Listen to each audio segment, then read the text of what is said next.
together. Y'all see who in front of it. I appreciate it, man. For rocking with me, man. Our second time around. Last year you came with the homie. This time, man, you back repping the brand that y'all see in the H, man, that y'all see everywhere. But I appreciate you on this good ass. Everybody know who you is, where you from, and what you got coming. What's up, man? My name is David. I am the owner and founder of Them Damn Mexicans. TDM. TDM, otherwise known, Houston, Texas, North Side, born and raised. What we got going on, man, it's a lot we got going on. We actually, right now, the biggest thing is our talk show. 8 p.m. every Thursday night on our YouTube and our Facebook channel, TDM Talk. Y'all check us out, man. Tap into the YouTube and the Facebook, Them Damn Mexicans. Man, for the people that don't know, how the hell did you get your start? Because you consider your brand a multimedia agency. Yes. So how did you get your start, and what made you come up with it? I'd rather you tell the story, even though I did a few researches of my own. Nah, that's what's up. We started off as a management team for the late great Big Jerb, R.I.P. to Big Jerb. Okay. That's how we started. We were like, well, we'll manage you, and he was with it. He came up with the logo. I came up with the name. People thought I was crazy when I came up with the name. Like, how'd you come up with that? Why they thought you was crazy? Because of the name. Even when we would go to clubs, people would be like, some of the promoters would be like, man, I can't say that. Like, can I say that? And like, yeah, it's our name. Was it offensive? Or I think some people think it's offensive. Actually, on Facebook, I couldn't name my page Them Damn Mexicans. They told me it was y'all some haters. Violating community guidelines or whatever.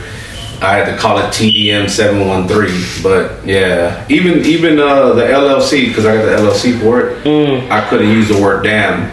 I had to change it to DAM, and I was able to do it through there. So yeah, then some people might think it's offensive or whatever, but I wouldn't see how I could be offensive, but like I said, I wouldn't know. So y'all don't beat us up in the comments, man. So you got your start rocking with the artist, and you switched over, and yeah, after Big Jerb, he ventured off and went elsewhere and did his thing solo.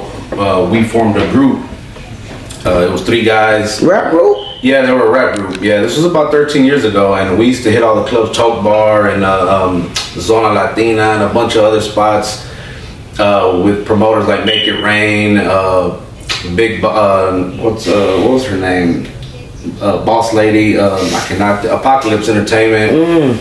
And we'd hit all the clubs and you know, be the opening act or whatever, you know. We used to take 20, 30 people with us, and we have videos on our YouTube page of it. And that's how we ended up as a group.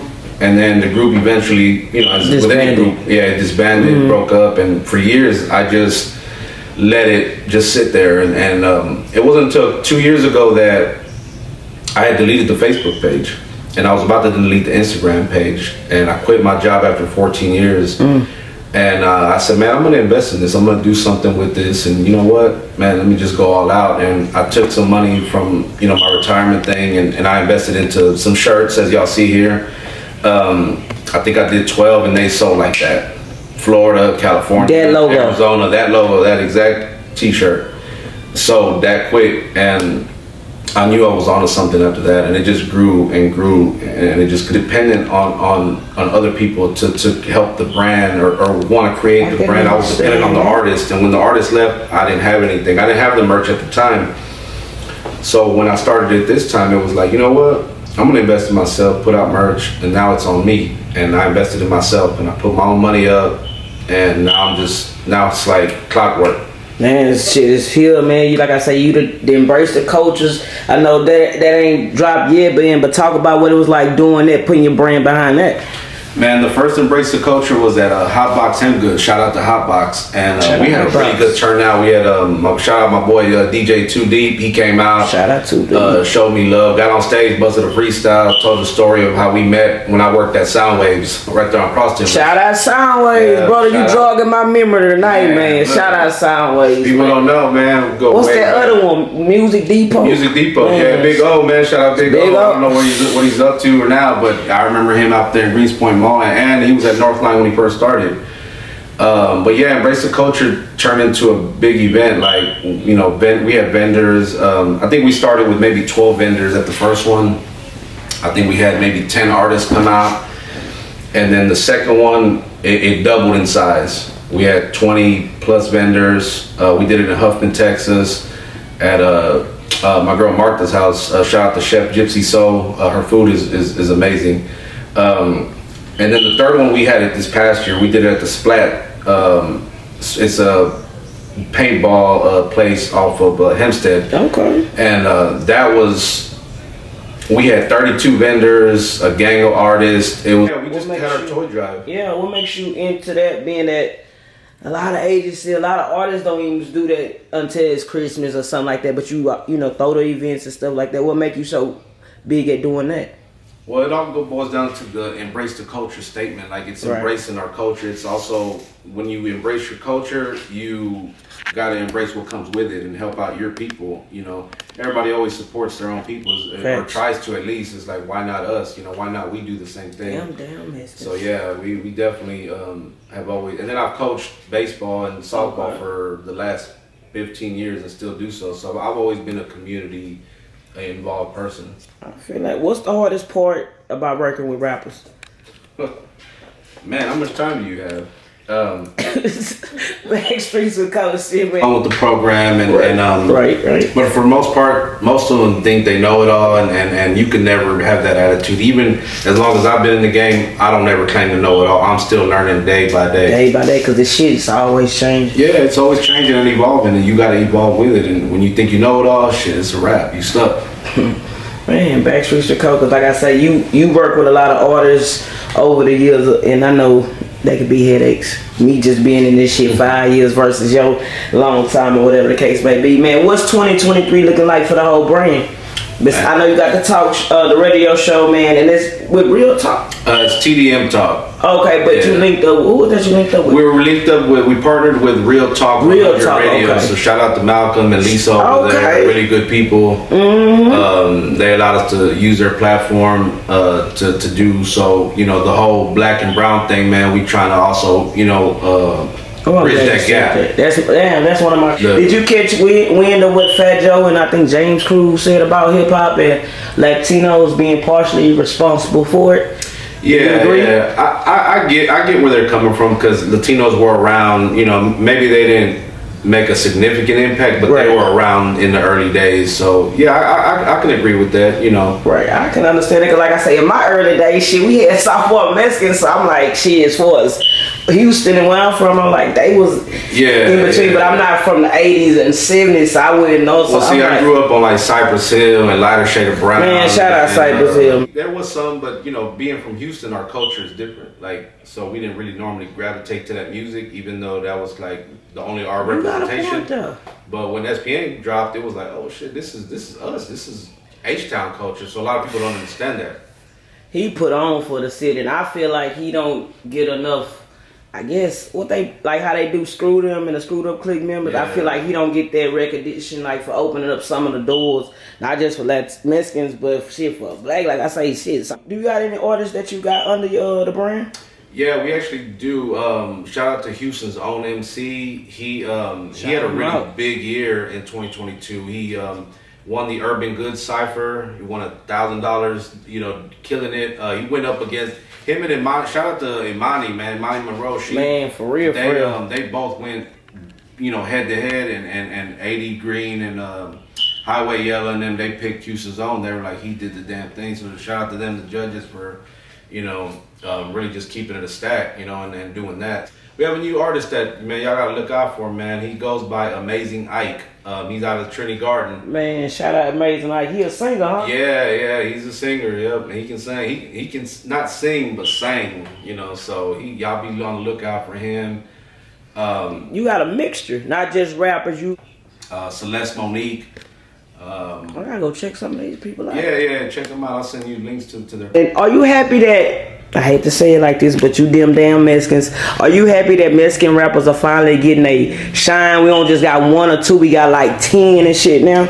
It's really exciting to see. It is. It's so much talent out there, and a lot of times it gets overlooked because someone goes viral, and it may not necessarily be good music, but because they go viral, they get more play than the others. But just to see like we can put on a great show and every rapper on stage is Mexican and is killing it, you know. So facts. That's dope. That's dope. Like I don't know what the fuck, or it just, I don't know. It came out the woodworks, but it's just like here come one, here come two, and it's just like everybody is fucking hard. Like hard. I like D Baby. Yeah. He's D-Baby. Man, D Baby is nice. Dope. You got a lot of guys, Mexican OT, Peso, man. their thing, you know. It's another guy I like to, I want to butcher his name, but he sent me some shit the other day. It's just like it's dope. It's dope to see for real. Who was some? Of course, the Ghetto Boys, Houston Street Military, K. Oh, man. name some paper, man. Yeah. For real. Man, do you think Houston finally got his recognition as far as hip hop nowadays? I think we did. I think we did, and I think we're still holding. Like it's still alive. But you know, the crazy thing about Houston, it's almost like we don't care if we get the recognition or not, because everybody, it's nothing but hustlers in the age. So people are getting their money regardless. So you know, it's dope. Man, facts. Two more, man, bro. I appreciate you rocking with me, man. What's some advice that you can give to these artists in the city? Man, I think the one thing I know one for sure is definitely invest in yourself, man. Like if you don't invest in yourself, then no one will. Like how you expect me to want to invest in you if you don't do it? Oh yeah, listen. Yourself and be open to advice and constructive criticism. Be humble. Or it's hard for artists to, if you be like, well, you need to, you know, tighten that song up or go get some. They take that as you hating, don't know what the hell you talking about and shit like that. I'm like, bro. You gotta get on the if you want to, you know, TDM. Don't get them yes men from around your circle, man, because they lying to you. Man, for real. Are DJs still important to the culture, being that you got so many bloggers? Big time, man. We have a lot of DJs in our circle as well, and again, I always shout out to Deep because he's been really important to the H-Town culture. What? And still doing his thing on Hood Night every Monday. You know. You want to send some last minute shout outs to, some love to? Definitely shout out to the whole TDM fam. Man, I could go shout out to TDM fam. Shout out to my brand ambassador, China Lee. She's out of Dallas. She models the clothes for us, and we got some stuff working, you know, in Dallas and San Antonio. So we plan on traveling a lot this year. And just shout out to everybody that support us, man, and rocks with us, man. You know, the Dead Forever Camp, you know, that's a good group. We got a big network of people that's under the Trap Sauce Mix, A Taste of Chamoy, Latino. Y'all got a playlist with Latinx. Shout out Latinx hip hop every month. Last year was the first year we did one every month where we highlighted all the underground talent in Houston and all over the country as well. And we just dropped January's playlist, and we're gonna keep doing it every month. So if you out there and you wanted your music heard, man, get at us, DM us, shout out, send us your music, and let us see what's up, and we got you. What would be your message to the young, you're not black, young Hispanic guy in America?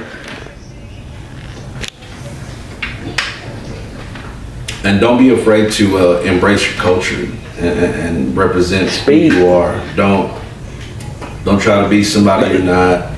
Be you. Facts. And whatever you is, you know.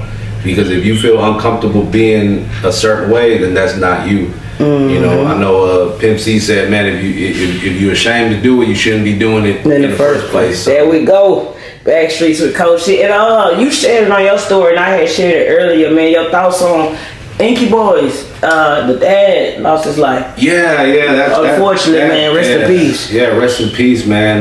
That was sad because him and his son were just so tight, you know, and they did all them TikTok videos, and I see a lot of people sharing it, you know, 'cause they really affected a lot of people, you know, with what they did, the relationship he had with his son and the family and all that. Like, so it's definitely sad. He was only 35, man. Yeah, okay, Backstreets with Coach C, man. I appreciate this interview, bro. I appreciate you for stopping through, man. Shout out to the homie that came through with you. Shout out to TDM. How they go tap in with you, how they go follow you, and all that great stuff.